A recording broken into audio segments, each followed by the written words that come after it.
Salmos 18:2 diz assim: o Senhor é a minha rocha, a minha fortaleza e o meu libertador. O meu Deus é o meu rochedo, em quem eu me refugio. Ele é o meu escudo e o poder que me salva. Ele é a minha torre alta. Eu clamo ao Senhor, que é digno de louvor, e eu estou salvo dos meus inimigos. Irmão, uma das coisas mais poderosas que Deus pode fazer com você é esconder você. E não é só dos seus inimigos, mas é também de algumas coisas que são tão incríveis que podem roubar o teu coração.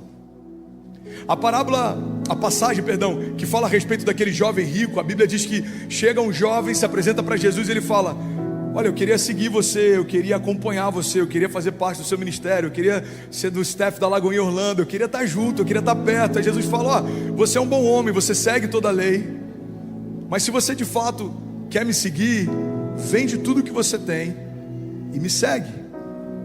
Então tem muita gente que pega essa passagem para abrir um precedente, como se Jesus tivesse problema com recursos, o que não é uma verdade.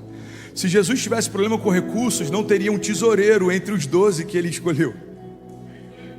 Ele tinha que escolher 12, um deles é o tesoureiro.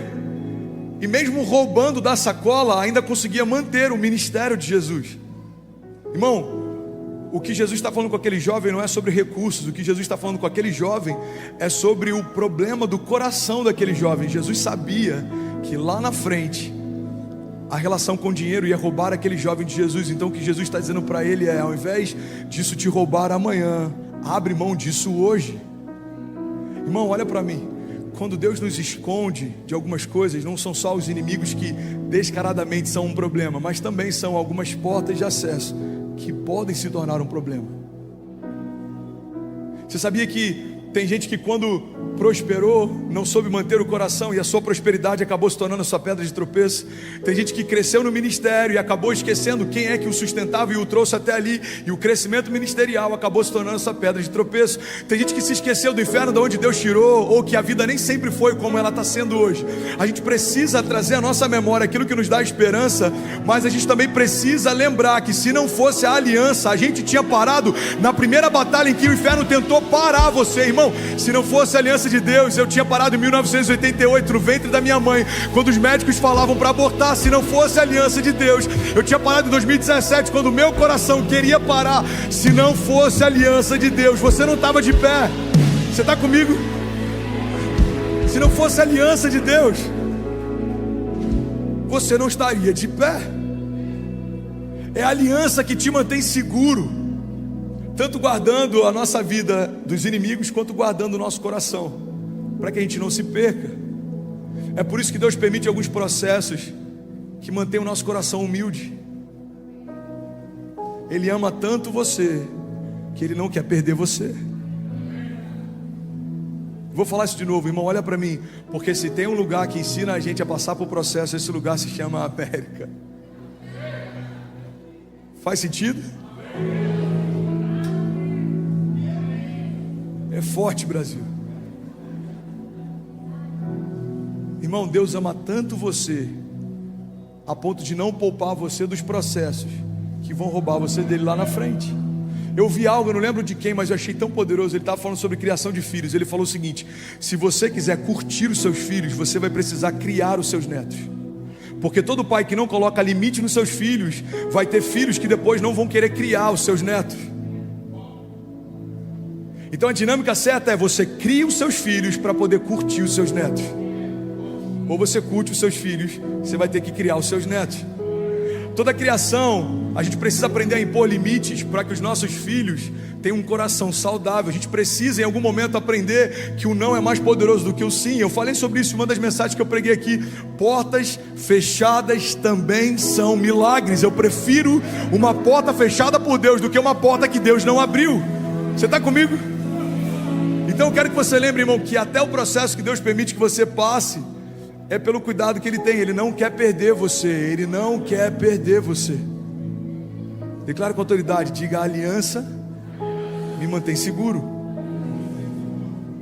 Terceira chave que eu quero ministrar, para terminar no tempo e o pastor André continuar me chamando aqui. Alguém está feliz de estar aqui essa noite?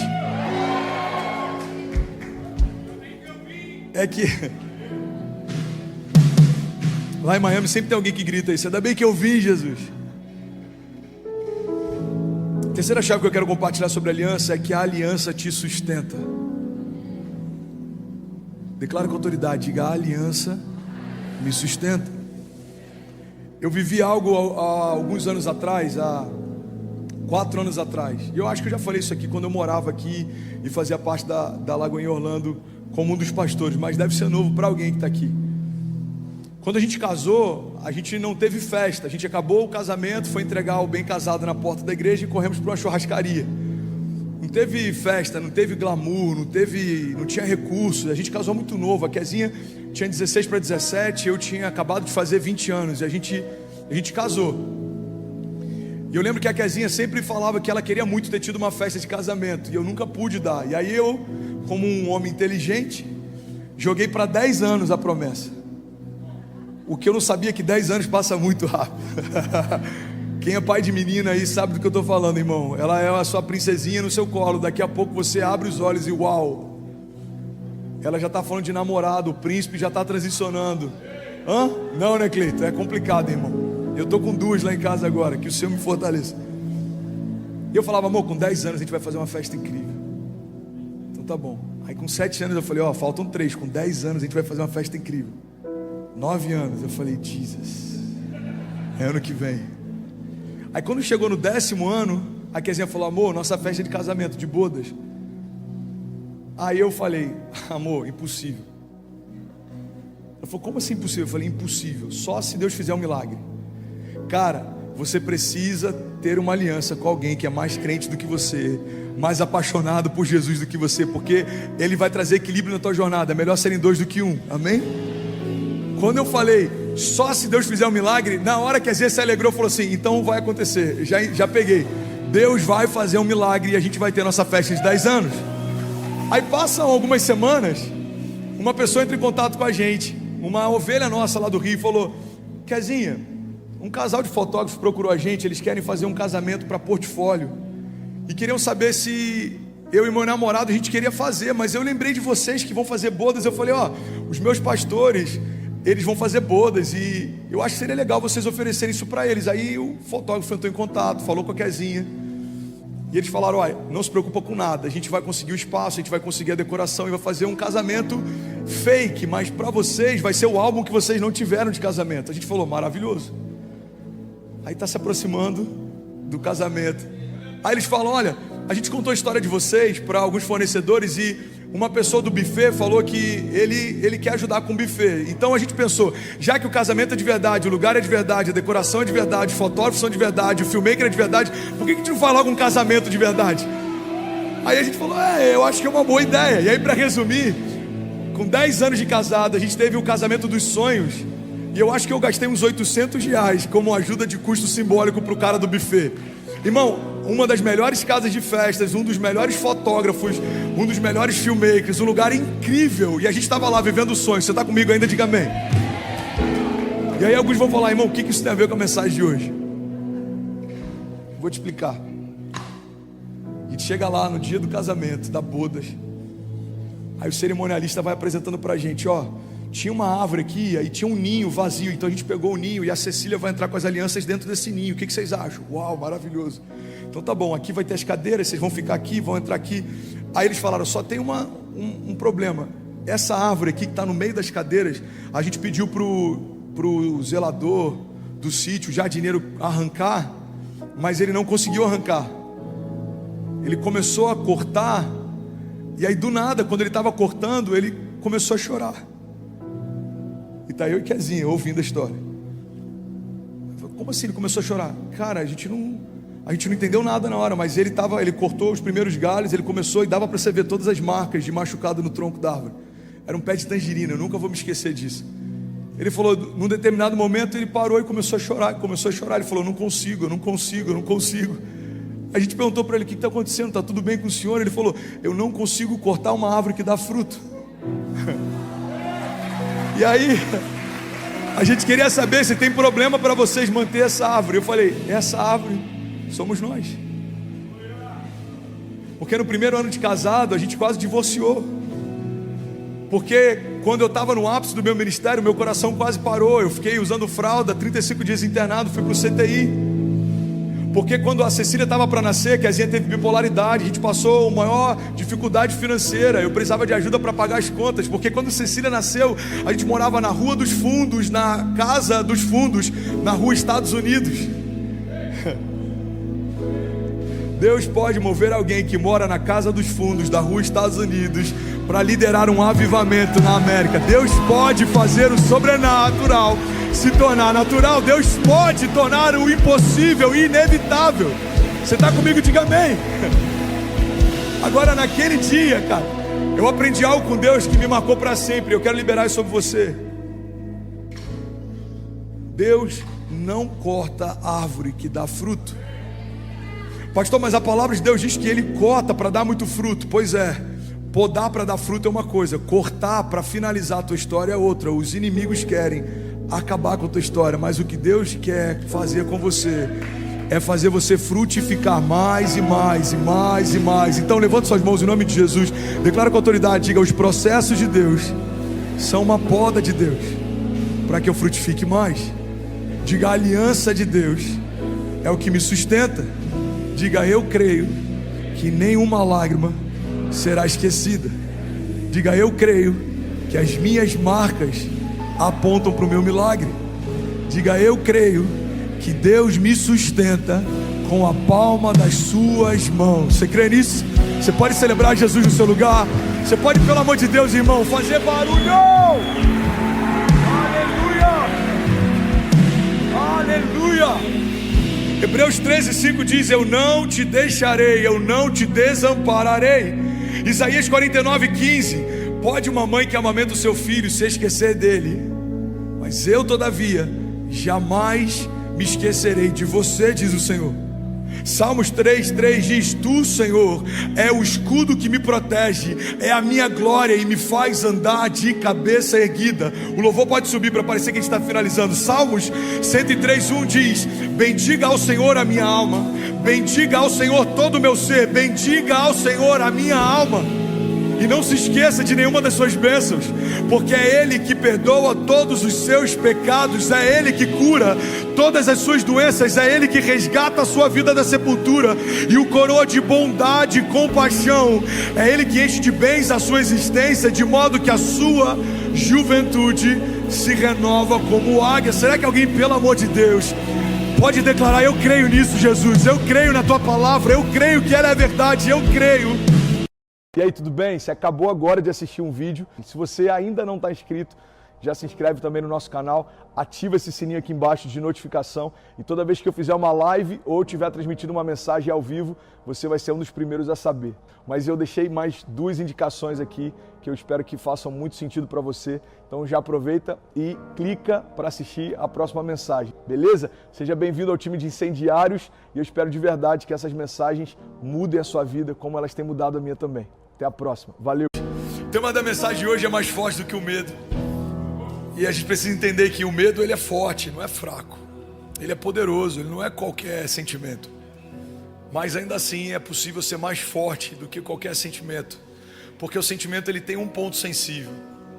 Sentimento é o que se sente, mas a tua identidade é o que se é. Então você sente medo, mas ainda é filho do leão da tribo de Judá. Alguém aqui? Você sente preocupação, você sente ansiedade, são sentimentos, sentimentos passam. Mas a nossa identidade foi firmada e é nela que a gente precisa firmar a nossa expectativa.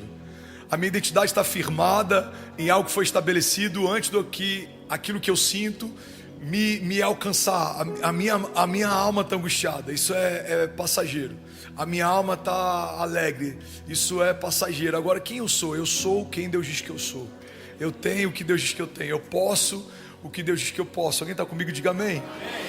Eu amo uma citação de Napoleão Bonaparte. Ele falava que eu não tenho medo de um exército de leões que seja liderado por uma ovelha, mas eu tenho medo de um exército de ovelhas liderados por um leão.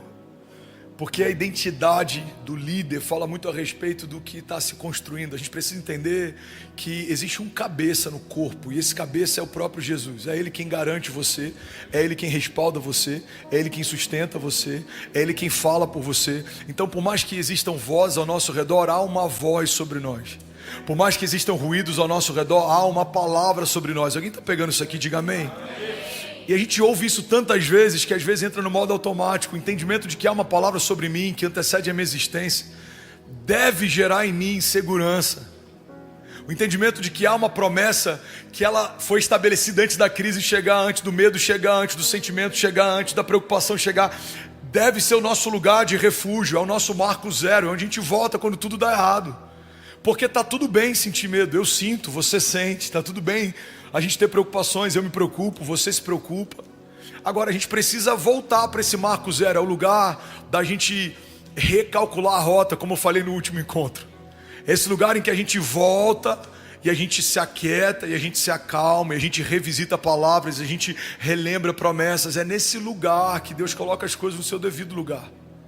O problema é que quando a gente está correndo e está cansado, mas não busca nele renovo, a gente para no meio do caminho. Quando a gente está se movendo e está com medo, mas não busca nele coragem, a gente desiste. Então nem sempre o movimento é a melhor estratégia. Não é só sobre se mover. Não tem nada pior do que um tolo motivado. Não é só sobre correr, não tem nada pior do que chegar mais rápido em lugar nenhum. É sobre partir de um ponto. Cristo é a cabeça, Ele tem uma palavra, Ele tem uma promessa. É nele que eu confio, é nele que a minha alma espera. E a partir desse entendimento eu volto a correr. A partir desse entendimento eu volto a me mover. Porque eu acho que muitas palavras que a gente ministra e ouve são palavras pautadas em encorajamento. E o encorajamento é maravilhoso, mas ele precisa estar bem firmado e fundamentado em verdade de Deus.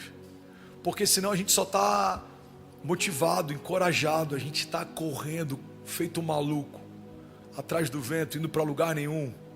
Eu lembro de uma pregação que eu fiz um tempo atrás, que eu falava sobre o desafio da gente encarar a nossa jornada como se fossem esteiras. Alguém já caminhou na esteira aqui? Alguém já suou muito caminhando numa esteira? Alguém já saiu do lugar enquanto caminhava? Você já saiu do lugar enquanto caminhava na esteira? Pro lado, boa. Obrigado, Lucão, muito bom. Você corre, se cansa, sua, mas não tem destino. Você imprime esforço, dá o seu melhor, fica exausto, mas não sai do lugar. Você está ali 1 hora, 2 horas, 10 horas, não é sobre tempo. Você não vai chegar a lugar nenhum. Eu acho que muitas vezes a gente está tentando lutar contra o medo, contra desânimo e contra outros sentimentos, como alguém que corre numa esteira. A gente está querendo se distrair, quer só continuar correndo. A gente está tentando vencer esses sentimentos e quer só continuar andando, mas a palavra de Deus fala que há tempo para todas as coisas, e há tempo inclusive da gente voltar para o marco zero e recalcular a rota. Então, como eu consigo vencer o medo? Eu creio que uma das formas da gente vencer o medo é a gente se aquietar e deixar Deus trazer à nossa memória o que dá esperança. A gente revisitar palavras antigas, promessas antigas, porque é isso que gera encorajamento. O que vai te encorajar não é o fato dos seus gigantes terem se apequenado. O que vai te encorajar é lembrar que há um leão da tribo de Judá que vai à frente da sua batalha. Então os gigantes podem até ser maiores do que eram na estação anterior. Não é sobre o tamanho do meu adversário, é sobre o tamanho do meu Deus. Max Lucado, ele diz que se olharmos para os nossos gigantes, tropeçaremos. Mas se olharmos para o nosso Deus, os nossos gigantes aqui tropeçarão. Então eu estou falando com propriedade de causa, irmão. Tem dias que você olha e fala: caramba, velho, nessa acho que deu ruim, estou cansado, estou desanimado, estou sem esperança. Mas aí você lembra das promessas, você lembra do que Ele te falou, você lembra do que você já ouviu, você revisita algumas palavras que você recebeu, anotações que você fez, impressões no Espírito que você teve. Cara, não tem como continuar sentindo medo, sabendo quem Ele é. E eu acho que essa é a nossa grande batalha, o que se sabe e o que se sente. Quando o que eu sinto é maior do que o que eu sei, eu estou em sérios problemas. Porque o sentimento, ele é enganoso. Ele faz um gigante parecer maior do que na verdade ele é. Agora o que eu sei faz com que, independente do tamanho dos gigantes, eu saiba que o meu Deus é maior do que todas as coisas. O meu Deus, Ele é um Deus de batalha, Ele é chamado de Senhor dos Exércitos. Ele é aquele que vai à frente, não se cansa, não fica exausto. Ele é aquele que dá àqueles a quem Ele ama enquanto dorme. Ele é aquele que vai à frente. Então, o que se sente e o que se sabe trava uma batalha constante, porque a todo tempo o seu sentimento vai tentar governar a tua jornada. É por isso que tem momentos que a gente acaba cedendo para algumas tentações e desejos. Irmão, pega isso aqui. O problema do crente não é a aprovação. A aprovação foge a caráter. A aprovação nos aproxima de Deus. A aprovação nos deixa mais crentes. A aprovação nos deixa mais tementes. O que derruba um crente não é a aprovação, é a tentação. É a tentação que derrubou Sansão. É a tentação que derrubou Davi. Então por que a tentação é tão desafiadora? Porque a tentação, ela mexe com aquilo que se sente. Você é forte, hein, Brasil? Acho que Jesus está ligando para alguém aí. Ainda bem que ele não ligou para cobrar, hein? Onde é que a gente estava? A tentação está ligada ao que se sente. E quando eu me movo pelo que eu sinto, eu deixo de ser um homem espiritual, eu começo a ser um homem natural. O homem natural, ele se move por instinto. Alguém já viu um cachorro no cio? Por que um homem casado, temente ao Senhor, não se move assim? Porque ele é governado pelo Espírito, agora há um domínio próprio. Então o instinto ainda está ali, mas o instinto agora é governado. A gente às vezes tem ira, tem vontade de fazer algumas coisas. Alguém te afronta, alguém te humilha. A gente tem esse ímpeto, faz parte da nossa natureza humana. Mas por que muitas vezes a gente não faz o que tinha vontade de fazer? Porque um homem governado pelo Espírito não se move pelas vontades ou pelos sentimentos, ele se move por um fruto do Espírito. A palavra, quando fala sobre as obras da carne e o fruto do Espírito, fala sobre duas realidades que se contrapõem o tempo inteiro. Então entende uma coisa, o mesmo Espírito que governa o teu ímpeto, o mesmo Espírito que governa o teu instinto, é o mesmo Espírito que quer governar a tua mente e os teus pensamentos. A Bíblia fala que sobre tudo que se deve guardar, guarda o teu coração, porque dele procede as fontes de vida. O que é o coração? O coração é o centro das emoções. O coração é o quartel-general onde as decisões são tomadas. Se o meu coração é enganoso e ele assume o controle, eu vou me mover pelas minhas vontades, eu vou me mover pelos meus medos, eu vou me mover pelas minhas preocupações. Irmão, guarda isso aqui. O medo tem sido conselheiro para muita gente na hora de tomar decisões. A gente acessa o medo, acessa os amigos, acessa os conselhos da multidão, mas não acessa o nosso testemunho interior.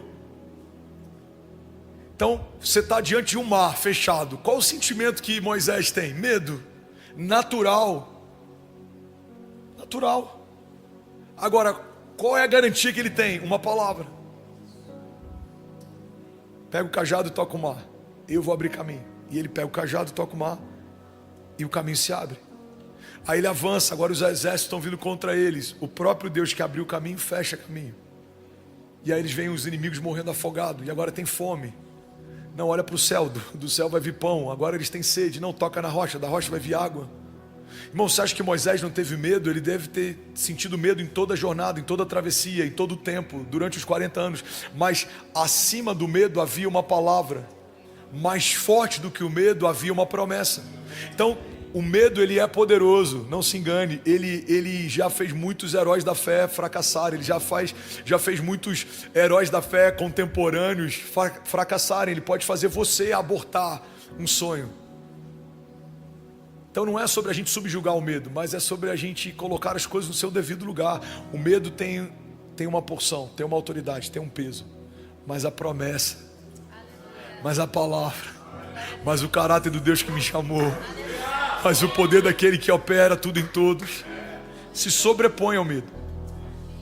Eu amo uma citação do Bill Johnson que ele diz que a fé não é negligência dos problemas, mas é não dar aos problemas um lugar de influência na sua jornada. Então, a coragem não é uma negligência ao medo, não é fingir que o medo não existe, mas é não se mover apesar do medo. O medo não vai me fazer tomar decisões, o medo não vai me fazer diminuir expectativas ou definir os meus limites. Irmão, eu amo falar sobre isso porque eu já errei várias vezes de várias formas, mas é muito difícil eu não me mover por uma palavra ou por uma promessa ou por uma impressão por conta do medo. Eu aprendi a me mover com medo mesmo. Eu aprendi a me mover, mesmo que haja um frio na barriga. Eu preciso crer nesse testemunho interior e entender que a promessa dele já é uma garantia de que tudo vai terminar bem. Não significa que vai ser fácil, nem sempre é leve, mas vai terminar bem, porque aquele que começou a boa obra, ele é fiel para concluí-la, amém? Então, para pensar, tem momentos que a gente deixa o medo definir os nossos limites.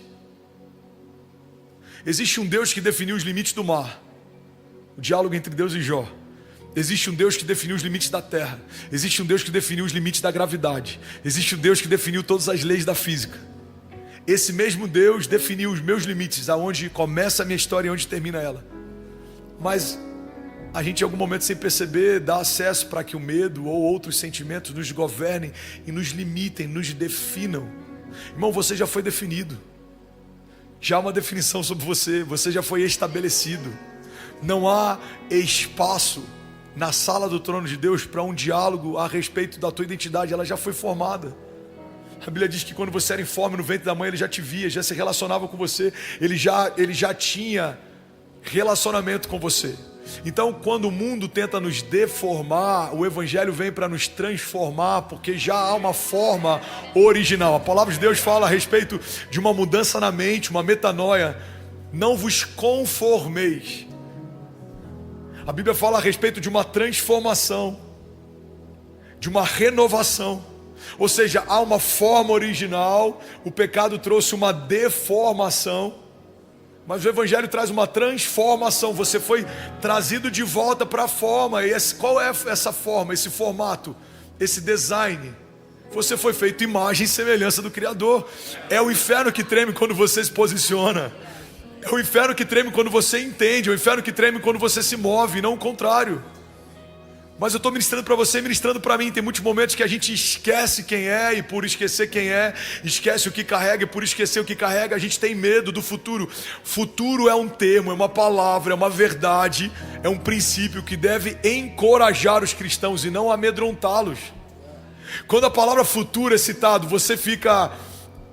É porque esse termo em inglês é muito bom, excited, você fica, em português a tradução fica muito ruim.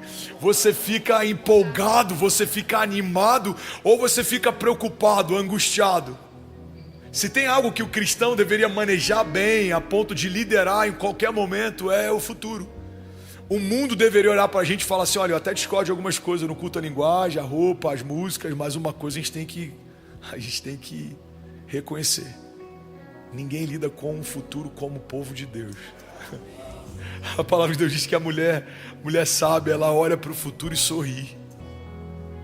A mulher de Provérbios, ela olha para o futuro e sorri. A palavra fala que nós recebemos uma unção profética. E a partir desse desígnio profético, o que a gente faz? Liga e desliga, irmão. Ligar e desligar não é constatação de passado, é definição de futuro. Você está declarando: essa porta vai se fechar, essa janela vai se abrir, essa batalha vai cessar, esse milagre vai acontecer, esse romper está a caminho. Então não é constatação o homem natural faz.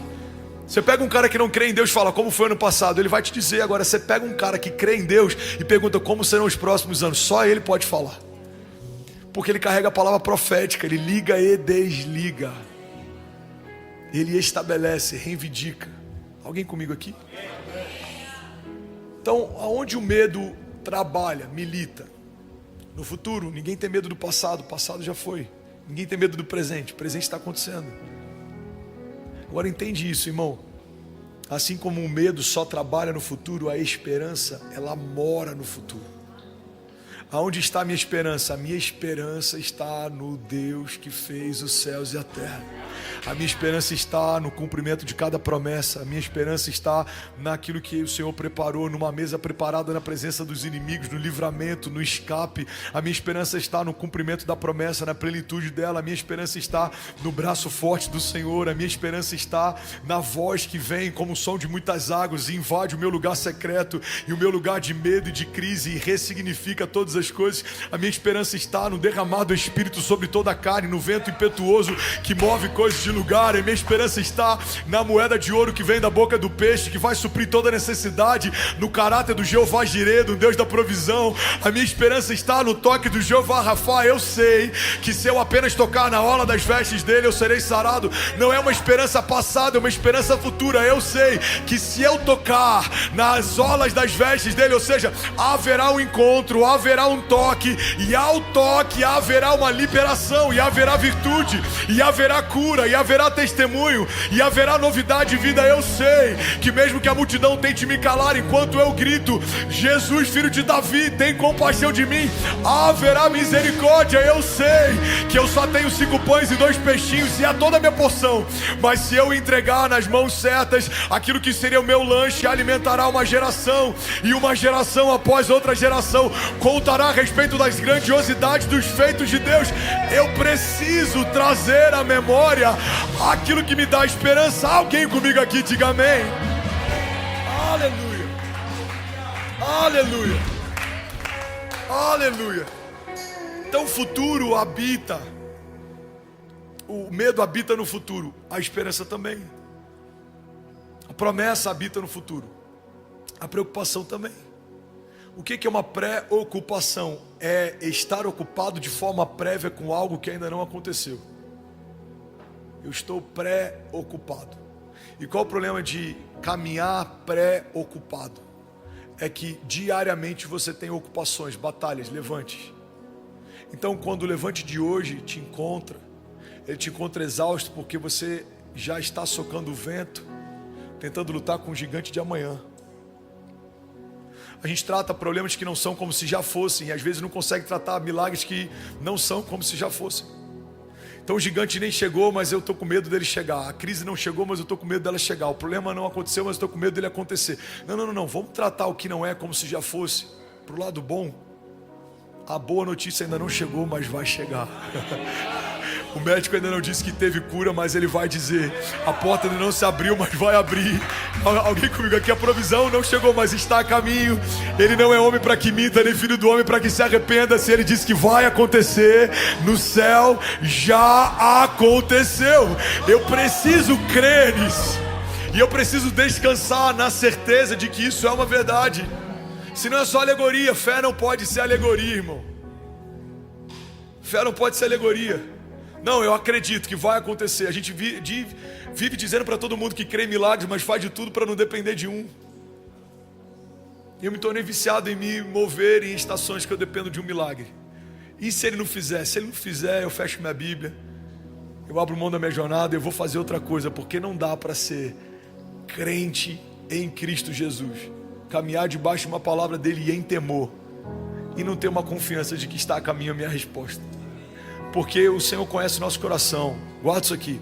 A tua motivação fala mais do que as suas ações.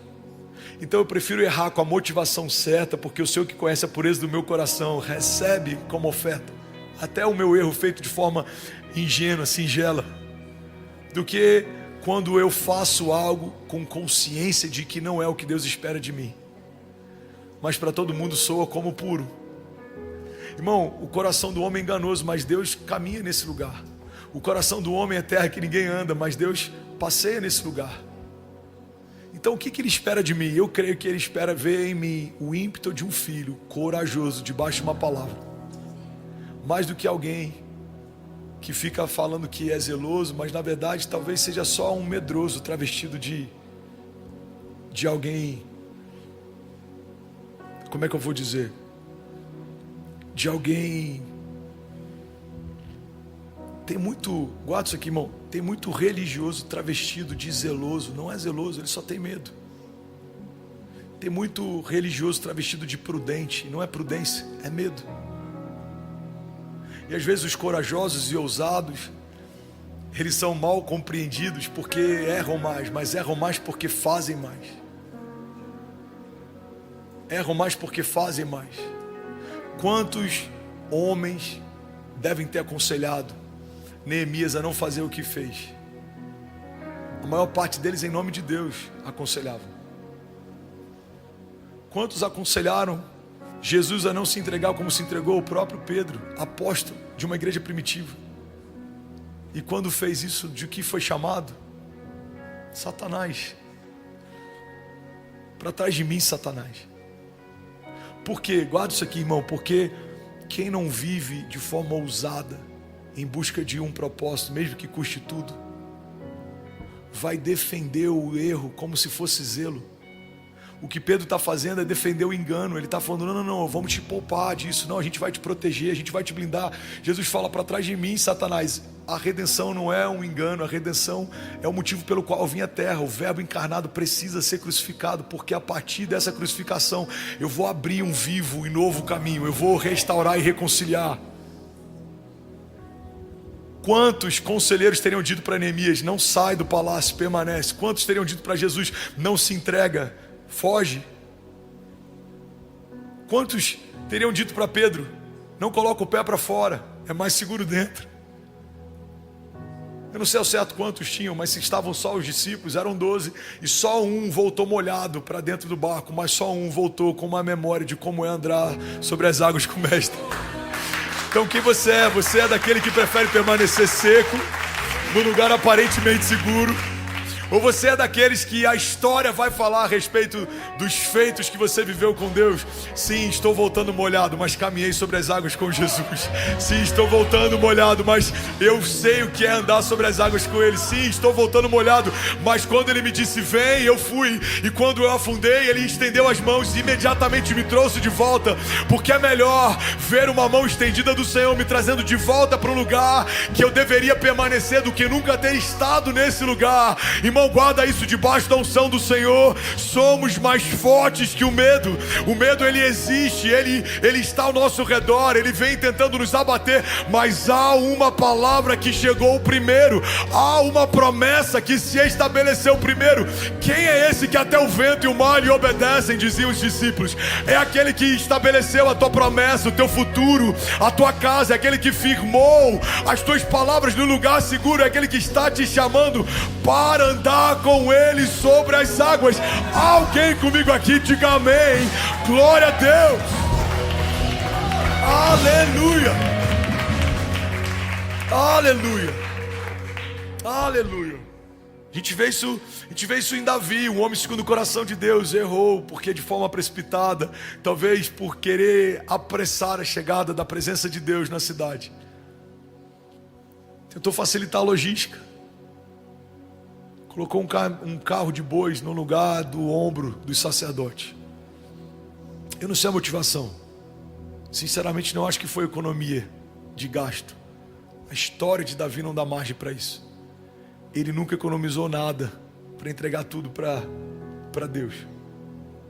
Então se a história dele não nos fala a respeito de alguém que economizava recursos, tudo bem, gente? Se a história não nos dá margem para encontrar no caráter de Davi alguém que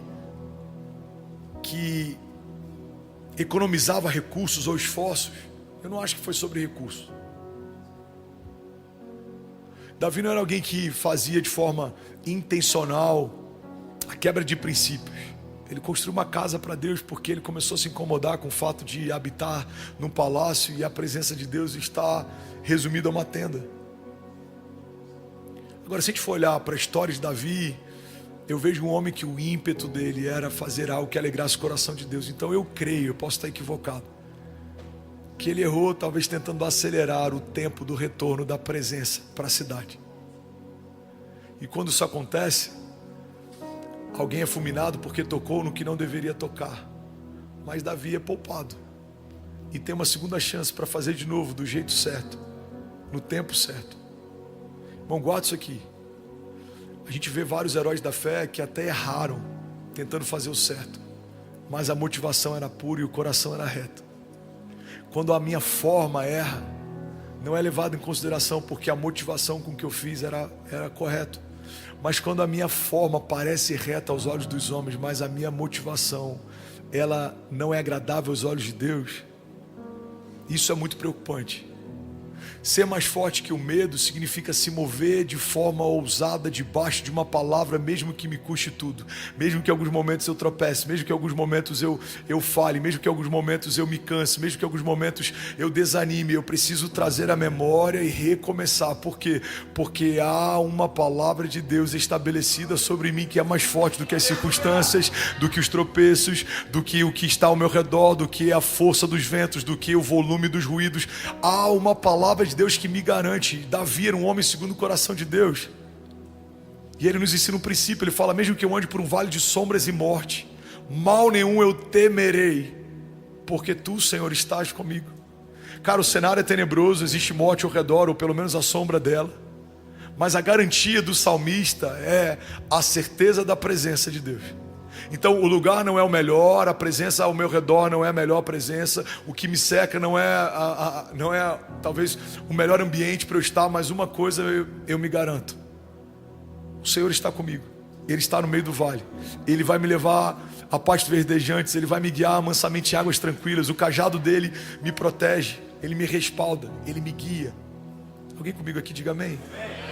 E é sobre isso que eu queria falar nessa noite, sobre caminharmos debaixo desse entendimento de que existe uma palavra de Deus, existe uma promessa de Deus, e existe uma característica no caráter de Deus que nos garante: Ele é fiel. Ele é fiel. As circunstâncias mudam, mas Ele continua sendo fiel. Gigantes se levantam, mas Ele continua sendo fiel. Coisas fogem do meu controle, mas Ele continua sendo fiel. Josué 1,9 diz: não fui eu que lhe ordenei, seja forte e corajoso, não se apavore nem desanime, pois o Senhor, o seu Deus, estará com você por onde você andar. Alguém pode dizer glória a Deus por isso? O entendimento que a gente precisa ter é que o nosso adversário, ele odeia tudo que a gente carrega de precioso. Satanás odeia as tuas promessas, Satanás odeia a tua identidade, Satanás odeia a tua família, Satanás odeia o teu destino profético. E é por isso que ele sempre vai militar contra isso.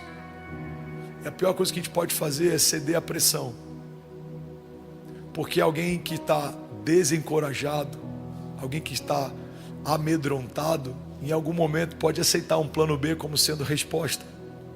Eu lembro que eu estava num voo alguns anos atrás e aí conseguiram um lugar para mim perto da porta de emergência. E aí a pessoa estava dando as instruções e eu fiquei olhando aquela porta de emergência. E eu falei: cara, é engraçado, porque portas de emergência elas só são feitas para serem usadas quando tudo dá errado, mas quando o momento é ruim, a gente começa a encarar portas de emergência como se fossem atalhos. Abortar o teu chamado por conta de um levante não é uma opção, é uma saída de emergência. O problema é que se você usar uma saída de emergência enquanto está em voo, o teu destino não é bom. Abrir mão de uma promessa por conta da força dos levantes é uma saída de emergência. Aceitar qualquer coisa menor do que aquilo que Deus já estabeleceu para si é uma saída de emergência. Então qual é o único caminho que a gente tem? O único caminho que a gente tem é o caminho proposto por Deus. Qualquer outro caminho não é um caminho de Deus. Logo, não nos leva para um caminho de Deus. O único caminho existente é esse. Não tem plano B, não tem plano C, não tem atalho, não tem como. Jesus, ele é levado para o deserto, ele é tentado, e uma das tentações que ele sofre é justamente usar do dom para suprir necessidade. Ele tem fome. Satanás, ele estimula para que ele use do dom para fazer com que pedras virem pão. Ele fala: nem só de pão vive o homem, mas de toda a palavra que sai da boca de Deus. Irmão, o medo nos faz usar do dom para suprir necessidade. O medo nos faz abortar promessas porque a gente quer um caminho mais fácil. O medo nos faz abrir mão de primogenitura por causa de prato de lentilha. O medo nos faz negociar o negociável. O medo nos faz aceitar o inaceitável. Agora, quando eu trago de volta para o centro da minha história a minha identidade, as promessas que o Senhor me fez, não dá para aceitar qualquer coisa menor do que aquilo que Ele me prometeu. Como fazer José aceitar qualquer visão menor do que a visão que ele já teve? Como fazer Davi aceitar qualquer coisa menor do que o reinado que ele foi estabelecido? Como fazer com que Moisés viva qualquer coisa abaixo do que aquilo que Deus chamou ele para viver? Irmão, ele viu pragas serem estabelecidas sobre o Egito. Ele viu o mar se abrir, ele viu a água descer da rocha, verter da rocha, ele viu o pão descer do céu. Então o que eu creio que o medo faz é nos levar para esse lugar de cansaço. E eu estou quase finalizando essa mensagem. O medo nem sempre quer que você aborte, mas o medo sempre vai te levar para um lugar de exaustão, que a exaustão pode te fazer abortar. O medo te leva para um lugar de cansaço, que o teu cansaço pode te fazer abortar. O medo quer te levar para um lugar em que você não tem mais forças, e é nesse lugar que muitas vezes a gente é tentado a abortar. Eu percebo que a maior parte das batalhas que eu enfrento são em torno do meu cansaço emocional. Porque a maior parte dos erros que a gente vê heróis da fé cometendo no passado, cometeram a partir de um cansaço. Davi, cansado, prefere permanecer do que batalhar. E nesse dia, nesse lugar, ele dá acesso a um pecado que manchou todo o teu legado. A gente vê o cansaço fazendo com que Abraão abra a mão da espera de uma promessa pura e gere um filho de uma precipitação. O cansaço ao longo da espera fez o pai da fé se precipitar. Irmão, pega isso aqui. O cansaço ao longo da batalha faz o homem segundo o coração de Deus pecar. Então não dá para eu e você acharmos que o cansaço em nós ele encontra imunidade. Não, a gente não é imune ao cansaço. Então eu creio que a maior parte dos medos que a nossa geração tem enfrentado é só um lugar que nos leva ao cansaço. Tem muita gente desanimada, tem muita gente cansada, tem muita gente prostrada, tem muita gente frustrada. E esse lugar é um lugar perigoso, porque é nesse lugar que a gente entrega os pontos, é nesse lugar que a gente abaixa a guarda, é nesse lugar que a gente desiste, é nesse lugar que a gente aborta. Alguém comigo? Tem muitas pessoas que você conheceu no início da tua jornada que abriram mão da jornada de fé. Não é porque elas amavam Jesus menos do que você ama. Talvez algumas delas até amavam mais, mas elas não souberam lidar com o cansaço. Elas não souberam lidar com a frustração, com a prostração, com a exaustão. Eu preguei no último encontro sobre resiliência. Eu acho que essa é uma zona de graça que a gente precisa desenvolver. A resiliência me faz permanecer de pé, mesmo que eu sinta medo. A resiliência me faz permanecer crendo, mesmo que tudo diga que não.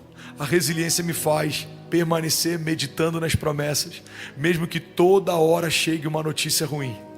A resiliência é quase como se fosse uma teimosia santa. Eu tô tão, como é que eu posso dizer? Decidido em permanecer confiando até que aconteça, que pode ser o que for, pode vir o que vier, pode ser quem for, eu permaneço guardando a esperança viva, eu permaneço confiando naquilo que o Senhor me mostrou, porque tudo que está ao meu redor pode passar, mas as palavras do Senhor, elas não passarão. Então eu creio que nesse lugar a gente recebe renovo, é nesse lugar que a gente recebe vida, é nesse lugar que flui vitalidade. Você só precisa permanecer um pouco mais, confiar um pouco mais, caminhar um pouco mais, você só precisa meditar um pouco mais, você só precisa se cercar um pouco mais de amigos, você só precisa meditar um pouco mais na palavra, porque quando o cansaço vai, a esperança brota como renovo. É como um broto que ele volta a florescer no meio de uma árvore podada. Não sei se você já me ouviu falando sobre isso, mas o termo renovo vem de rebento. Rebento é aquela folha, aquele galho que insistentemente volta a brotar num lugar que foi cortado. Se você andar pelo rancho aqui, você vai ver alguns lugares que a gente podou, e você vai ver galhos cortados. E no meio daquele galho começa a surgir um broto. Esse broto significa rebento, e esse rebento significa renovo. O renovo de Deus não é necessariamente Deus fazendo algo novo no lugar novo. O renovo de Deus muitas vezes é Deus fazendo algo novo no lugar ferido.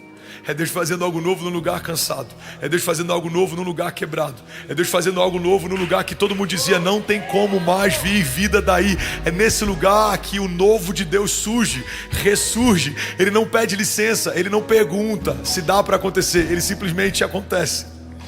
É como uma criança gerada num ventre estéril.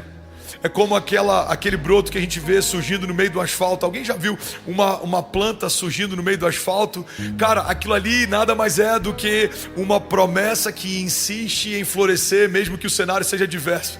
Não tem vida, não é o melhor cenário, não é suscetível para.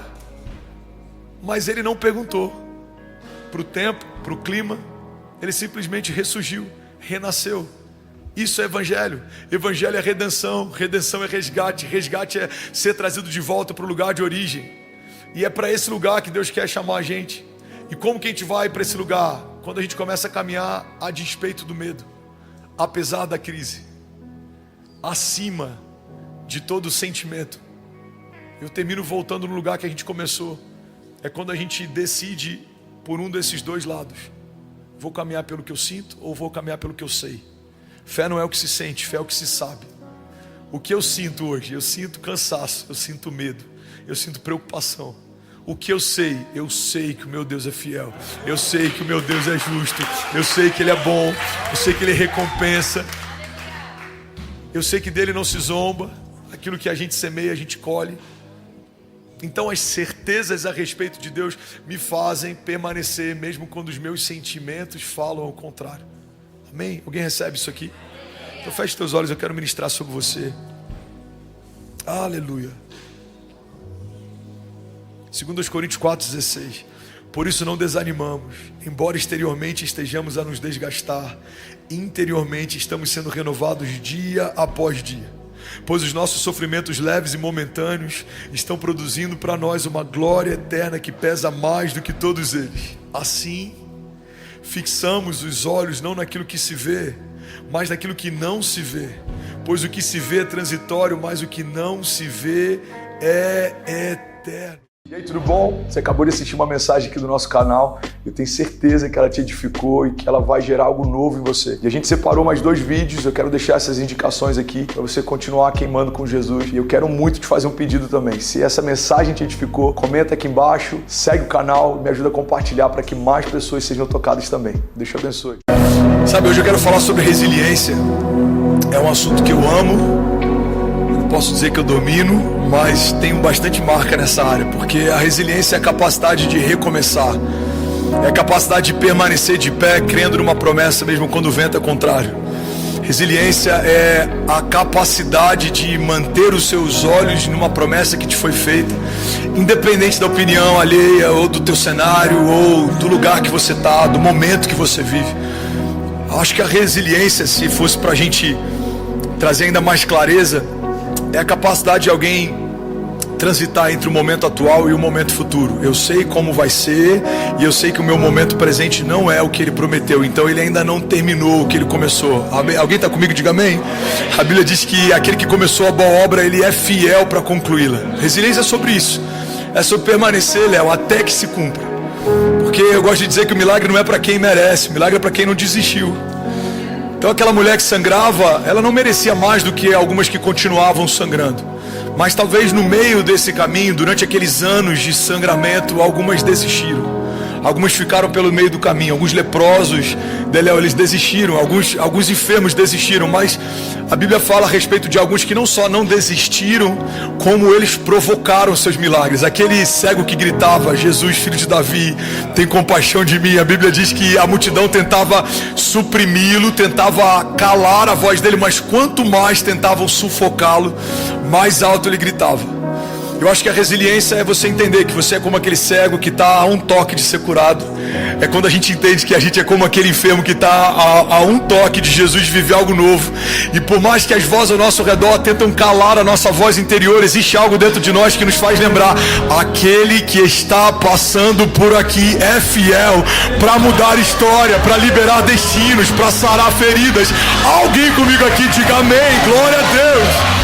Glória a Deus, esse aqui ele é. Hebreus 10 diz: vocês precisam perseverar, de modo que quando tiverem feito a vontade de Deus, recebam o que ele prometeu. Ele continua dizendo no versículo 37, pois em breve, muito em breve, aquele que vem virá e não demorará, mas o meu justo viverá pela fé, e se retroceder, não me agradarei dele. Nós, porém, Não somos dos que retrocedem e são destruídos, mas dos que creem e são salvos. Alguém pode dizer glória a Deus por isso? A palavra de Deus diz em Hebreus que a gente precisa perseverar. Irmão, pega isso aqui. Perseverança não é uma opção, é uma necessidade. Você precisa perseverar, porque senão você vai desistir, você vai fracassar, você vai desanimar. Você precisa continuar crendo, porque a fé que te faz acessar a promessa não é a fé do primeiro dia, quando a promessa me foi apresentada. A fé que me faz acessar a promessa é a fé que eu sustento até o último dia, quando a promessa de fato vai se realizar. Eu pensei num termo aqui, mas é bem formal. Quando ela vai se consubstanciar. Meu Deus, é forte. Forte. Quando aquilo que por muito tempo foi aguardado, agora ele é real. Aí você conseguiu se manter até aquele dia, mas você vai ser muito testado até esse dia chegar. Esse dia envolve deserto, esse dia envolve negação, esse dia envolve abandono, esse dia ele passa por traição, esse dia ele passa por cansaço, esse dia passa por solidão, solitude.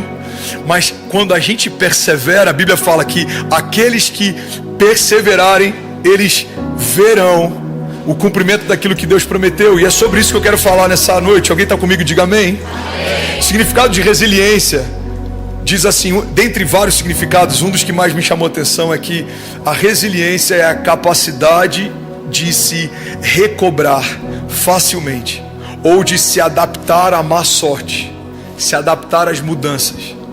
A resiliência é alguém que com facilidade se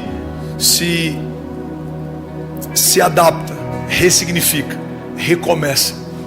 A gente vai para a etimologia da palavra, a origem dela vem do inglês, resilience, que significa elasticidade.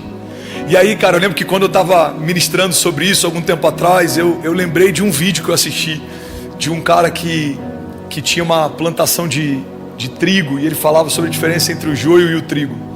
E ele falou, para quem é leigo, você olha os dois plantados e é muito parecido. O joio e o trigo parecem muito. A coloração parece, a estrutura parece. Quando está junto no campo, você se confunde. E aí o repórter perguntou para ele, mas como que você consegue saber o que é joio e o que é trigo? Ele falou, é fácil você perceber o joio e o trigo quando bate um vento forte. Porque quando o vento forte bate, o trigo se dobra, mas o joio não, ele é inflexível. Ele não se dobra, ele não se curva, ele é rígido. O trigo não, o trigo ele é maleável, ele é flexível, ele se dobra com facilidade. Eu lembro que eu parei aquele vídeo, aquilo explodiu a minha mente, porque é para esse lugar que Deus está chamando a gente. Quando o vento forte bate, será que a gente é daqueles que fala, eu não vou me dobrar a nada, eu não vou ceder? Ou a gente é daqueles que com facilidade se derrama aos pés dele e fala, Senhor, eu não tenho forças, mas eu sei que o Senhor está nesse vento, eu sei que o Senhor está fazendo algo, eu sei que o Senhor é poderoso para fazer, o Senhor é poderoso para fazer infinitamente mais do que tudo que eu peço, do que tudo que eu penso. Vamos, alguém aqui comigo? Então a pergunta não é se o vento forte vai bater, a pergunta é como a gente se porta quando o vento forte vem. Quem sou eu no meio de uma ventania? Quem sou eu no meio de uma crise? Quem sou eu no meio de um momento adverso? Quem sou eu quando as coisas fogem do meu controle? Porque as coisas sempre vão fugir do nosso controle. De estação em estação a gente vai ser submetido a momentos assim. Mas aquele que sabe a quem serve e conhece o caráter de quem serve, sabe que por mais que coisas fujam do meu controle, nada nunca foge do controle de Deus. Então pode não ser do jeito que eu queria, mas certamente o Senhor está se agradando do que está acontecendo. Pode não ser da forma que eu queria, do jeito que eu queria, na velocidade que eu queria, mas todas as coisas cooperam para o bem daqueles que amam a Deus. A resiliência, irmão, é essa habilidade de descansar quando tudo está em caos. E é uma habilidade que a gente vai desenvolvendo. Eu confesso que coisas que teriam me matado lá no início da minha jornada, hoje não tiram o meu sono. Coisas que tiram o meu sono hoje, daqui a 2, 3 anos, talvez vão ser só um momento. Porque a cada estação o Senhor vai permitindo ventos mais fortes, porque a nossa estrutura já é diferente. A nossa memória é diferente. Você já ouviu falar de memória muscular? Alguém começa a treinar tipo o Lucão e da noite para o dia está grandão. Isso não é reposição hormonal, amém, gente? Não é. Talvez um pouco. Mas isso é a memória muscular, Daniel. Você tem também, né? Tá guardado, em algum lugar aí tá escondido. O que é memória muscular? Cara, quando você começa a exercitar, o teu corpo lembra, olha, eu lembro disso aqui. Eu lembro do movimento, eu lembro dessa mecânica, eu lembro.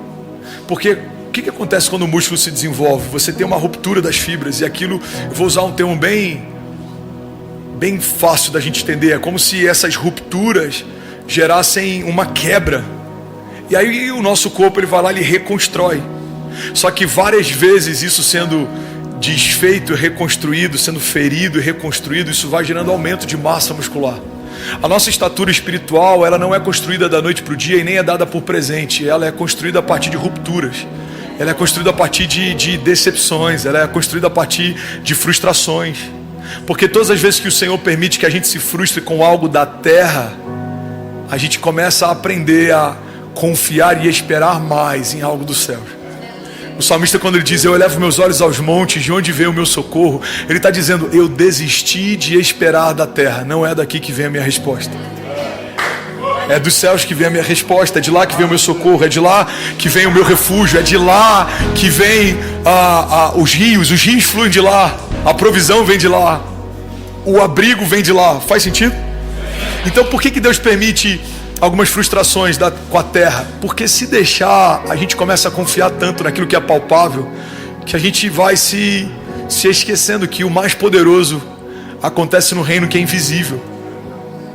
O mais poderoso do que está acontecendo agora, nenhuma câmera consegue capturar.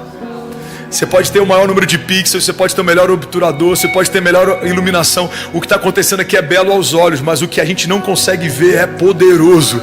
Tem cadeias sendo quebradas, tem os Espíritos de Deus que estão nos quatro cantos da terra, estão envolvendo pessoas aqui. Enquanto eu falo, palavras liberadas da minha boca, códigos estão sendo ministrados aqui, irmão, estão tirando pessoas de sepulturas, casamentos de lugar de morte, ministérios estão sendo reavivados. Alguém aqui? Então existe vida fluindo além do que os meus olhos veem. E a gente precisa ter esse entendimento. As frustrações são didáticas. É Deus falando, eu quero te ensinar a esperar cada vez menos da terra, porque você vai esperar cada vez mais de mim. Tem até uma piada que ela não é legal talvez de se contar, mas eu vou contar porque vai servir como alegoria, amém, gente? Eu não sei se eu posso contar com a nacionalidade da piada, porque isso pode... A gente está na época do politicamente correto, tá tão difícil, né? O que você acha? Eu falo ou não falo, Daniel? Hã? Amém. Vou falar então. Obrigado, tá, Daniel? Muita sabedoria no seu conselho. Cara, essa piada é uma história, tá, gente? Não é real, mas fala que eu vou omitir a nacionalidade. Um pai estava ensinando o filho dele a confiar.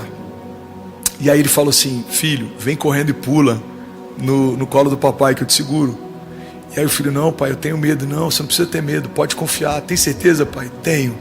Então tá bom. Aí o filho veio correndo e ele se lançou nos braços do pai. Aí o pai desviou e deixou ele cair. Ele falou assim, isso é para você aprender a nunca mais confiar em ninguém. Irmão, essa brincadeira, quando você sabe nacionalidade, ela tem um pouco mais de graça, mas o fundo dela é... Algumas frustrações que a gente vive de forma natural, que parecem bobas, vão gerando em nós um entendimento, vão gerando em nós um receio, eu vou dizer assim, um zelo. Quando Deus permite que algumas coisas da terra nos frustrem, não é para que a gente se torne alguém fechado, ou que a gente se torne alguém ferido, ou que a gente se torne alguém traumatizado. Não é sobre isso. Deus não quer que você seja alguém cercado de traumas andando pelas ruas da cidade. Ele só quer que o nosso coração, que é enganoso, que sem perceber vai o tempo inteiro voltando a nossa expectativa para a terra, seja recalculado o tempo inteiro. De tempos em tempos Deus permite que rotas sejam recalculadas. Isso só acontece porque de alguma forma, sem perceber, a gente se perdeu. Eu estava no podcast hoje do Caio, eu estava falando sobre a importância de recalcular a rota. Se você estiver vindo daqui lá para a porteira do rancho e você se desviar um pouquinho, você consegue olhar e você percebe, ainda está no teu campo visual. Você talvez está a alguns passos de distância. Se você tiver que sair daqui e ir lá para Castelo e você se perder um pouco, talvez você está 1 ou 2 ruas, você ainda se encontra. Mas quando você está num voo, se você muda 3 graus da tua rota, você para num continente diferente. você vai embarcar com um destino final, mas quando você desce, você está num lugar diferente, a geografia é diferente. Então a gente precisa entender que de tempos em tempos o Senhor permite algumas coisas para que a nossa rota seja recalculada. Em outros momentos Ele permite algumas coisas para que a nossa confiança nele seja aumentada, em outras para que a gente tenha marcas, em outras para que a gente tenha memórias, em outras para que Ele reconfigure algo que talvez a gente não entende hoje, mas lá na frente a gente vai entender. Resiliência fala sobre um coração que crê e confia tanto no caráter de Deus, que mesmo sem entender o porquê de algumas coisas, sempre confia que o que Deus permitiu ou está fazendo, no final é melhor para mim. Senhor, eu não entendo o porquê, eu não entendo a forma, o tempo, o modo, mas eu sei que o Senhor sabe o que é melhor para mim. É isso que a palavra de Deus está dizendo. Nós precisamos perseverar. A Bíblia diz, vou voltar ao Hebreus 10, 36, vocês precisam, é uma necessidade, perseverar, de modo que quando tiverem feito a vontade de Deus, recebam o que Ele prometeu. Romanos 8, 28, porque sabemos que Deus age em todas as coisas para o bem daqueles que amam a Ele e daqueles que foram chamados segundo o seu propósito. Alguém pode dizer glória a Deus por isso?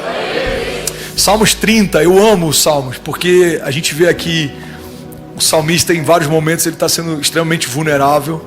A gente vê alguém que em alguns momentos está angustiado, em alguns momentos ele está celebrando, ele está exultando, ele está exaltando, em outros momentos ele está ministrando a própria alma, ele está falando com ele mesmo. É impossível você ler um salmo no momento em que você está quebrantado e isso não tocar você de alguma forma, isso não acessar algum lugar do teu coração. E esse Salmo 30, versículo 1, diz assim: eu te exaltarei, Senhor, pois tu me reergueste e não deixaste que os meus inimigos se divertissem às minhas custas. Senhor meu Deus, a ti clamei por socorro e tu me curaste. Senhor, tiraste-me da sepultura, prestes a descer a cova, e me devolveste a vida. Cantem louvores ao Senhor, vocês, os seus fiéis, e louvem o seu santo nome, pois a sua ira dura só uma noite, mas o seu favor dura a vida toda. O choro pode persistir uma noite, diz a palavra, mas de manhã vem a alegria. Biblicamente é quase impossível a gente encontrar homens vivendo o ápice do seu ministério sem terem sido marcados antes disso. É quase impossível a gente ver Deus usando alguém in natura. Ele unge in natura, mas ele usa alguém que foi processado. Ele chama in natura, mas ele usa alguém que foi processado. Ele compartilha um sonho com alguém in natura, alguém jovem, alguém novo, alguém talvez ingênuo, mas ele envia alguém que foi processado. E eu vou falar o que você já ouviu milhões de vezes, mas o fato da gente já ter ouvido não tira a força dessa verdade. Antes do id sempre tem um vinde. Antes de Deus enviar alguém, Ele sempre traz para perto. Antes de Deus enviar alguém para ministrar, Ele traz para ser ministrado. Antes de Deus enviar alguém para tocar, Ele traz para ser tocado. Antes de Deus enviar alguém para curar, Ele traz para ser curado. A gente vê isso em vários momentos da Bíblia, cara. E um dos que eu amo pregar é sobre Paulo naquela ilha, quando ele naufraga. O Paulo acabou de naufragar, ele tá no meio de um caos. Os caras olham para ele e falam: cara, talvez esse cara não seja tão de Deus assim, porque se fosse, Deus teria sustentado o navio dele. Mas até aí tá tudo bem, cara. É alguém que naufragou. Vamos dar comida, vamos vestir ele, vamos aquecê-los. E a Bíblia diz que eles vão lá e fazem uma fogueira e eles começam a cuidar deles. Até que Paulo vai pegar alguns gravetos, e quando ele vai pegar os gravetos, uma serpente pica a mão de Paulo. E é aí que muda o jogo. Irmão, pega isso aqui. A multidão sempre tem uma opinião a teu respeito, que ela é ligada à tua performance atual. Logo, se você está no teu melhor momento, Deus te ama. Se você está no teu pior momento, talvez você tenha feito algo que Deus tenha te abandonado por isso. E com Paulo não foi diferente. A Bíblia diz que quando eles veem a mão de Paulo ferida, começa a dizer entre si: esse homem, ele é amaldiçoado, porque os deuses não conseguiram matá-lo afogado, agora estão tentando matá-lo envenenado.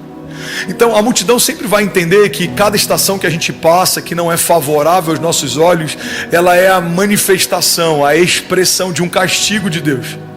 Mas a gente aprende algo com essa história de Paulo. A permissão de Deus para que uma serpente pudesse picá-lo era só para aumentar, intensificar o poder daquilo que Deus queria fazer a partir dele. Porque a Bíblia diz que o povo começa a dizer entre si: vai inchar e vai morrer. Passa um tempo, Paulo não incha, Paulo não morre, e aí a multidão muda. Irmão, não tem nada mais volúvel do que a multidão. Pega isso. A multidão que celebra Jesus quando entra é a mesma multidão que grita crucifica-o quando ele está lá. A mesma multidão que celebra ele enquanto faz milagres é a mesma multidão que está ali cooperando com a entrega dele, com a venda dele, com a traição dele. Então é um conselho para líderes aqui. Você que tem um chamado, não se mova pela multidão, porque há sabedoria na multidão de conselhos, mas não há sabedoria nos conselhos da multidão. Os conselhos da multidão, eles são volúveis, eles se movem de acordo com as circunstâncias. Então tem uma multidão que está dizendo, ele foi picado, ele é maldito, Deus não é com ele. Passa o tempo, ele não morre. A mesma multidão fala, ele é um Deus, ele é santo, ele é poderoso. E a Bíblia diz que começa então a trazer os enfermos para perto dele. E quando os enfermos são trazidos para perto de Paulo, a Bíblia diz em detalhes, Paulo impondo as mãos sobre os enfermos, curava os enfermos. Ou seja, a mesma mão ferida agora é a mão que cura. A mesma mão que gerou um testemunho duvidoso sobre Paulo, agora é a mão que está edificando a fé daqueles que estão em torno de Paulo. Por quê? Porque uma mão ferida não só não gerou morte, como agora se tornou canal de vida. Irmão, guarda isso em nome de Jesus. A resiliência é você permitir no tempo de Deus toda ferida que alguém te fez se tornar agora um canal de vida que Deus flui. Toda ferida fechada se torna um ministério aberto. Talvez te frustraram, te machucaram, te feriram, talvez você fez por merecer, você colocou expectativa demais na terra, talvez você abriu brechas, talvez você fez algo que não alegrou o coração de Deus, mas a boa notícia é, se você permanecer e não desistir, se você perseverar e não desanimar, se você continuar crendo que aquele que começou a boa obra é fiel para concluí-la, os lugares das suas feridas serão visitados pela glória da dupla honra de Deus, e agora fluirá a vida de toda ferida fechada, fluirá a vida de todo lugar de angústia, fluirá a vida de todo lugar enlutado, fluirá a vida de todo lugar ressequido, porque não há nenhum deserto que com Deus não possa se tornar em oásis, não há nenhum mar vermelho fechado que com Deus não possa se tornar caminho aberto. Ele é o Deus que abre caminhos, Ele é o Deus que muda a nossa sorte, Ele é o que é, Ele é o que era, Ele é o que permanecerá, porque há uma palavra de Deus liberada sobre nós, e a palavra dele sobre nós é: eu ainda continuo sustentando a promessa que te fiz. Creia, não desanime, eu sou o que sou, eu sou o que sou, diz o Senhor, eu sou o que sou, diz o Senhor. Você pode levantar suas mãos e declarar isso, diga: o Senhor é fiel em todas as suas promessas.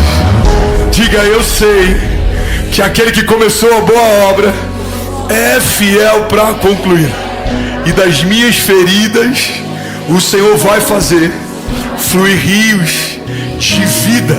Diga: fluirá virtude de todo lugar machucado.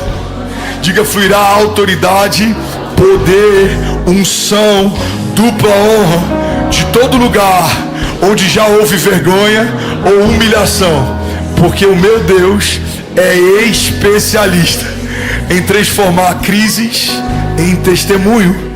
Alguém que crê nisso, irmão, você pode celebrar Jesus no seu lugar. Vamos, alguém aqui nessa noite. Aleluia. Hebreus 11 diz assim: da fraqueza tiraram força e tornaram-se poderosos na batalha, e puseram em fuga exércitos estrangeiros. Eu amo a versão que diz que a fraqueza era a fonte da força do povo de Deus.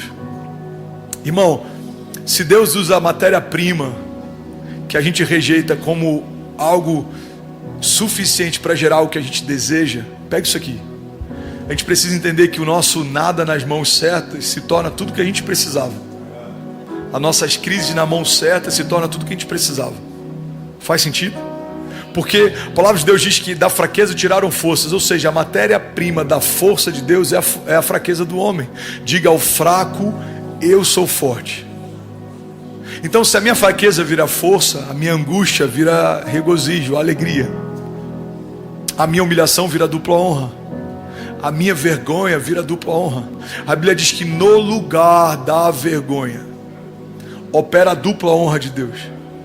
É no lugar que você foi envergonhado que você vai ser duplamente honrado, se perseverar e permanecer, não desanimar e não desistir. Então Então Deus, ele pega a matéria-prima que a terra rejeita e ele transforma naquilo que a gente deseja. Você deseja viver o quê? Eu quero viver promessas, pastor. Então suporta o processo, abraça ele.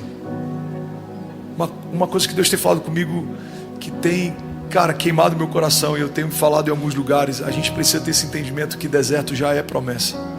O pão partido já é promessa. Ninguém comeu, não foi multiplicado. A multidão está sentada, mas ainda não recebeu. Mas no momento que Jesus parte o pão e dá graça, um banquete já está a caminho. Alguém está pegando isso aqui?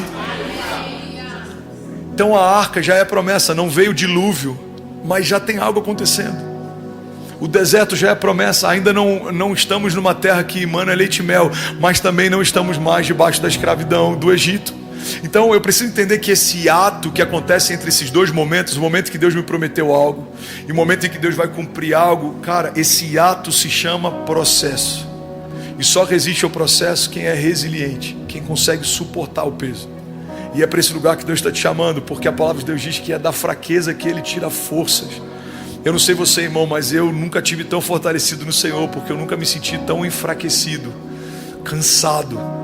Tanta mudança, 14 anos, 14 casas diferentes. Quando as coisas começam a estabilizar, Deus muda a estação, Deus muda a canção, Deus muda a música, Deus muda o ritmo.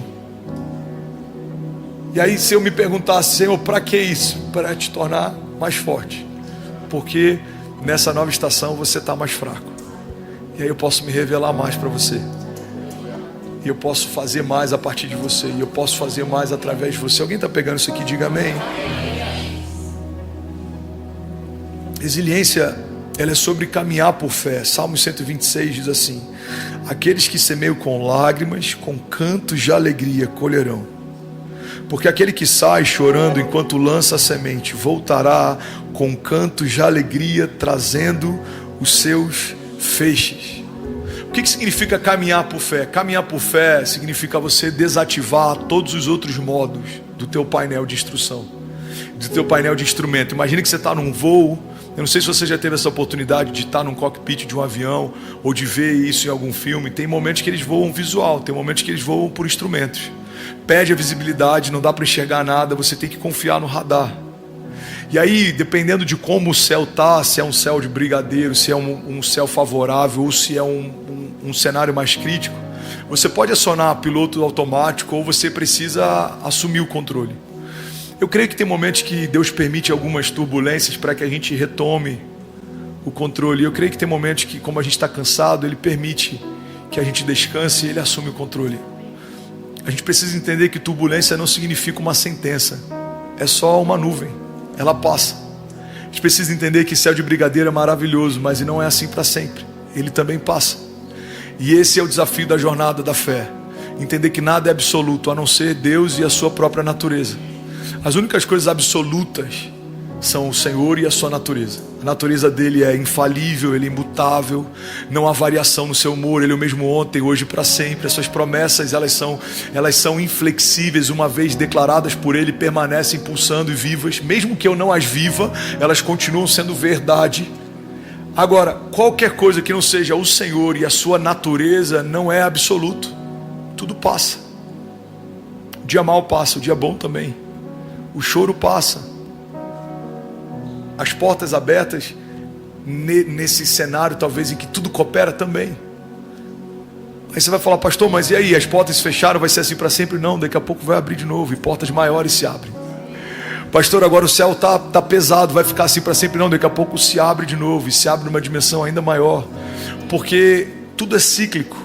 A gente vê, por exemplo, na história de Davi, ele vivendo ciclos de retaliação, e elas vão mudando a dinâmica de acordo com a patente que ele vai recebendo. Você já ouviu pregar talvez isso em algum momento, mas talvez vai ser novo para alguém que está aqui.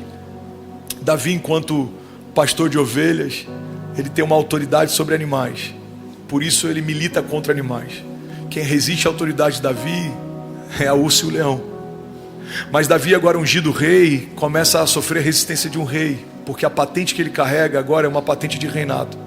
Então agora é uma luta de reinos, porque a patente dele é diferente, a estatura dele é diferente, a unção dele é diferente, a voz dele é diferente.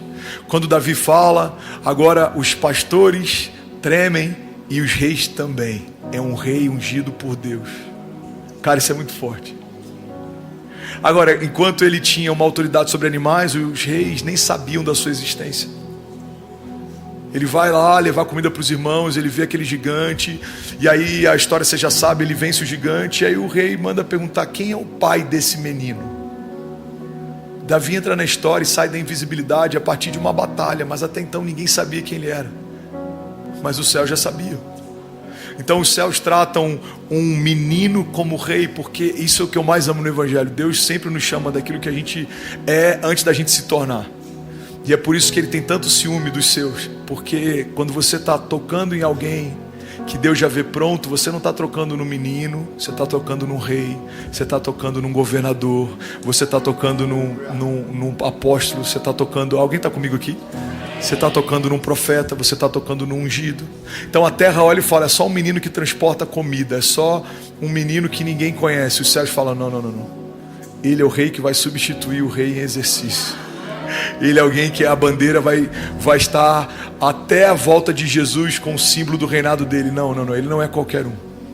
Agora, quem caminha pela terra só entende e discerne a terra. Quem caminha pelo céu entende e discerne o céu. Então um profeta viu alguém por trás das malhadas num dia que nem o seu pai cogitou chamá-lo. Um menino que tinha autoridade sobre animais agora recebe autoridade sobre o reino. Recebe a resistência de reis. E quando ele assume o trono, agora outros reinados, em alguns momentos, se unem para combatê-lo. Porque agora que ele assume a autoridade sobre um reino inteiro, outros reinos inteiros agora se movem para resistir. Irmão, resiliência é entender que a cada nova estatura que o Senhor te concede, existe um novo nível de resistência da terra sobre o que você carrega. A terra não vai imprimir a força da resistência de um reino contra alguém que lida com alguns animais. A terra não vai imprimir a resistência de cidade contra alguém que ainda tem uma visão só para um bairro. A terra não vai imprimir a resistência de exércitos contra alguém que ainda nem sabe quem é ou a identidade que tem. Mas quando você desperta para a tua porção, despertam também os seus opositores. E é por isso que a cada nova medida existe uma nova medida de unção, de autoridade, de graça, novos feitos, novos sinais, novas maravilhas, novas resistências, novos desertos. É cíclico. Então Davi, ele está vendo, imagina o dia em que ele foi chamado para ser ungido. Cara, nem o pai chamou, mas Deus me chamou. Imagina a alegria. Imagina o dia em que ele está sendo perseguido por Saul. Está no meio do deserto, está se escondendo em lugares subterrâneos. Imagina no dia em que ele assumiu o trono, a alegria que foi. Imagina no dia em que ele deveria estar no campo de batalha e ficou no palácio e acabou manchando o legado dele com o pecado. Imagina o dia em que o primeiro filho nasceu. Imagina o dia em que o filho abusou da sua própria filha. Cara, são tantas histórias que permeiam uma só história. Eu estou falando de um cara que andou pelo vale da sombra da morte. Estou falando de um cara que foi ungido quando nem o pai o chamou. Eu estou falando de um cara que foi estabelecido com um reinado que nunca houve e nunca haverá sobre Israel. Então todas essas histórias falam a respeito de um mesmo cara. Então entenda, a tua história é um filme, não é uma foto, não é um frame. Ela é cercada de portas abertas e fechadas também. Ela é cercada de dia claro, de dia chuvoso também. Ela é cercada de momentos em que todo mundo celebra e momentos que pessoas te abandonam também. Ela é cercada de momentos em que o favor e os recursos estão fluindo e momentos em que o favor e os recursos eles secam também. Ela é cercada de vergonha e dupla honra. Alguém está comigo aqui? Então qual é a resiliência? A resiliência é a minha capacidade de permanecer de pé enquanto estou na travessia.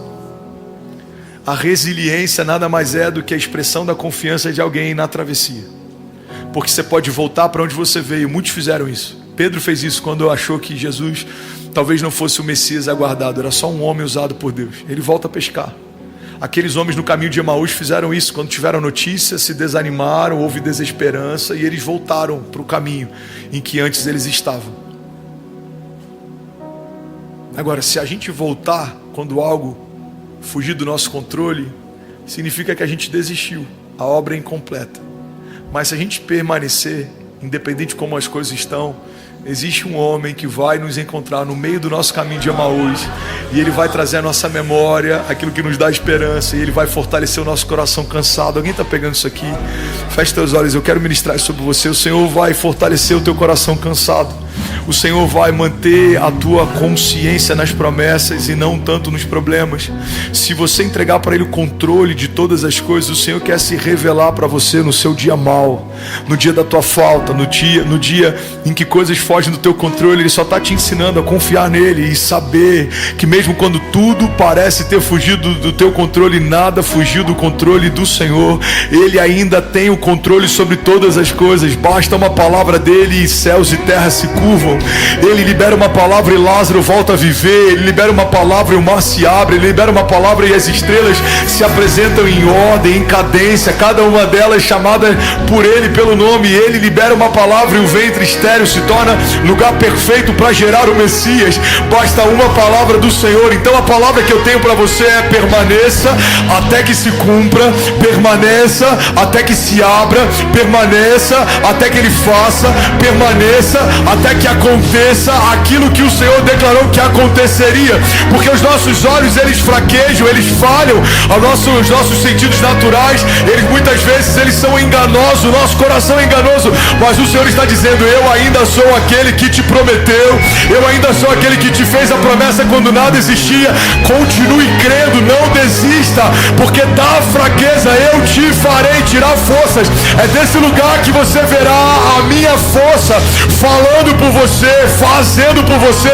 Vamos, alguém aqui nessa noite, levante as suas mãos, declare com autoridade, diga: eu creio que o meu Deus é poderoso para fazer infinitamente mais do que tudo que eu peço, do que tudo que eu sei, do que tudo que eu penso.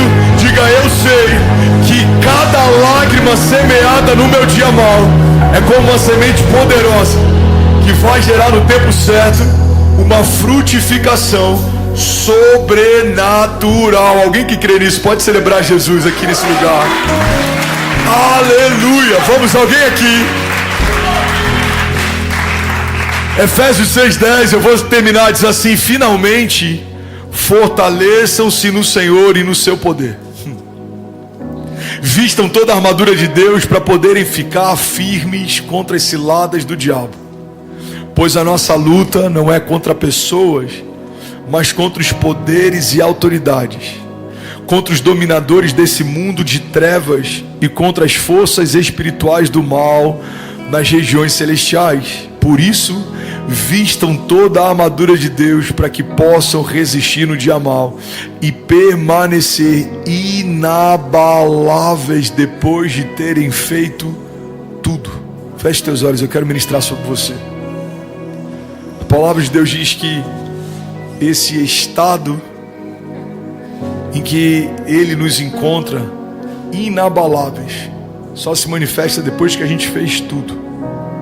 Depois que você se entregou, derramou, abriu mão do controle, depois que você clamou, depois que você buscou nele resposta, depois que você encontrou nele conselho. A palavra de Deus está dizendo: faça tudo o que você pode fazer, porque depois que você fez tudo, eu te tornarei inabalável, diz o Senhor. Porque essa é a promessa para os que confiam no Senhor. O homem que confia no Senhor é como os montes de Sião, que não se podem abalar, mas permanecem para sempre. Pai, eu oro por cada vida aqui nessa noite. Eu oro, Jesus, por famílias alcançadas nessa noite. Eu oro, Senhor, por casas alcançadas nessa noite. Eu oro por corações cansados, por mentes cansadas, por corações inquietos. Eu oro para que o Teu Espírito, Senhor, nos acalme, nos aquiete. Eu oro para que o Senhor coloque as coisas no seu devido lugar. Eu oro para que pessoas que estão me ouvindo agora, talvez daqui a 5 anos, 10 anos, pessoas que me ouvem em outro continente, em outras nações, Pai, possam perceber que mesmo tendo um jovem pastor falando, que a sua voz está invadindo, Pai, o interior dele agora. Pai, eu oro para que o Teu Espírito invada o interior de cada pessoa que me ouve agora. Jesus, vem como um vento impetuoso e move coisas de lugar, move coisas de lugar, remove cadeias. Vamos, alguém comigo aqui, remove grilhões, restaura o que precisa ser restaurado, quebra o que precisa ser quebrado. Jesus, parte o que precisa ser partido, mas não nos deixe no mesmo lugar. Eu oro, Pai, para que haja a partir dessa palavra, dessa oração, e desse encontro, para que haja mudança, para que haja romper, para que haja novidade de vida, para que haja milagre, para que haja restauração. Vamos, levante as suas mãos, feche teus olhos, comece a apresentar ao Senhor aquilo que você precisa. Eu quero te fazer um convite, irmão, você que está aqui nessa noite e quer entregar a tua vida a Jesus, faça isso agora. Coloca a mão no teu coração e declare: Pai, eu te entrego o meu coração. Pai, eu abro mão do controle, eu abro, Pai, o meu coração para Jesus entrar e nunca mais sair. Jesus, eu te entrego tudo, eu te entrego o controle, eu te entrego a minha agenda, eu te entrego a minha vida. Faz o que o Senhor quiser, faz o que o Senhor quiser. Seja feita a tua vontade na terra como já é feita no céu. Jesus, me domina por inteiro, me controla, me governa, me apacenta. Jesus, me mostra quais são as portas que o Senhor mesmo fechou, quais são as janelas do céu que o Senhor abriu. Pai, não me deixa de fora daquilo que o Senhor está fazendo na terra. Pai, eu abro o meu coração para o Senhor entrar e nunca mais sair. Eu abro o meu coração. Feche teus olhos. Vamos, declare isso. Eu abro o meu coração. Jesus, eu abro o meu coração. Faz o que o Senhor quiser, faz o que o Senhor quiser.